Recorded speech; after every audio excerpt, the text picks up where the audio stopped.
Well, it's been a year of pretty bad predictions, it turns out. For example, the Dow Jones continues to shatter records, including today, 2 weeks after Donald Trump's election, and the Dow just closed above 19,000 for the first time, just in 120 years. But economic experts said a Trump victory would tank the market, didn't they? Yes, they did, and a lot of other things. How did this all happen? Here's Carl Rove, joining us now, a former senior advisor to President George W. Bush. Great to see you, Carl. Thanks, Tucker. Good to see you.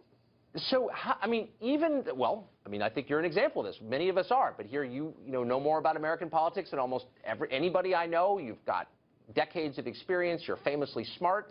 You're totally bewildered when Trump wins. How did the smart people get this wrong?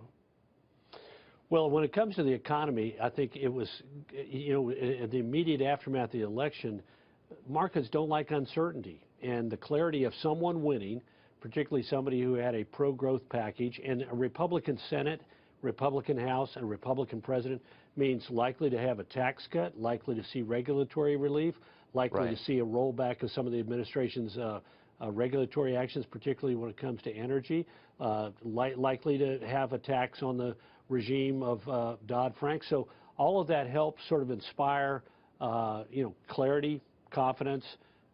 It helped a boom of particularly some stocks, health insurers. They've been booming, energy stocks, financial institutions.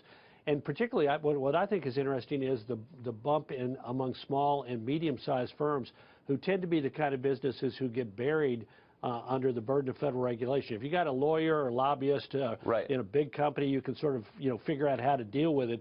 But for a lot of small and medium-sized firms, particularly the Labor Department regulations and other regulations, had a serious impact. And Obamacare, of course, ripping up their balance sheets. No, that all makes sense. I mean, I think that's a smart analysis. But all of this is easier for all of us in retrospect. My question, I think it's a really significant one, is why did nobody call any of this ahead of time? And I am including you in this with respect.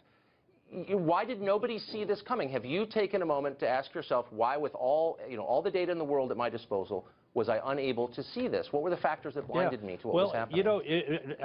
Maybe you could make me remember when I said that the market was going to tank if Trump won. I didn't say that. In fact, no. I mean the election. Let me finish. And you miscalled it again and again. A lot of smart people were saying that if Trump won, there would be exactly this kind of a bump. Larry Lindsey was saying this. Chris Lowe out of Memphis was saying this. A lot of people were saying if we have a pro-growth environment, it's going to happen. Now, you're right. You were one of the handful of people who right from the beginning thought Donald Trump was going to win. Well, wait a minute. No. That's not what I wasn't right. I'm not talking about me. I'm talking about you. I'm wondering why. And I was sitting there on election night.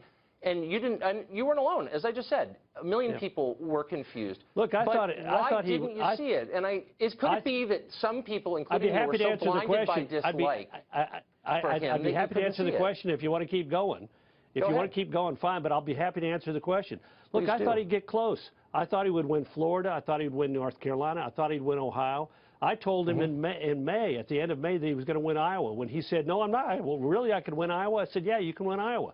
I didn't think, however, that he would get Wisconsin, Pennsylvania, and narrowly Michigan. And what he did is he broke through Southwest. Jay Costa had a great article. He broke through in Southwest Wisconsin, where, look, 2 elections in a row, we had Bush on a bus riding through Southwest Wisconsin trying to break through in those counties. And the combination of being upset about President Obama and not liking Hillary Clinton, and then 3 weeks at the end of the campaign when he ran a campaign that was disciplined and focused and without a lot of kerfluffle created by unnecessary comments, caused those people to say, you know what, I want change, he's the candidate of change, and I can go with him. And hats off to him, because Republicans, including me, have tried to win Wisconsin. We came within 5,500 votes in 2000. Well, hats off to him. You told me on election night that it was Paul Ryan who brought him across the line.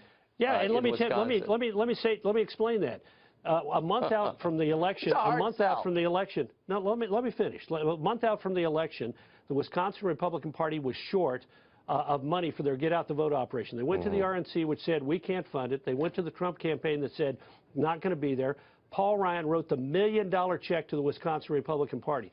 Final week of the campaign, he decides that what he's going to do is get on a bus with Ron Johnson, and the two of them are going to cover the state in order to pump for voting a straight Republican ticket from Donald Trump to Ron Johnson to Republicans up and down the ballot. His advisors said, no, you're the Speaker of the House. You're supposed to be traveling around the country and encouraging people to vote for Republican House members. He said, you know what?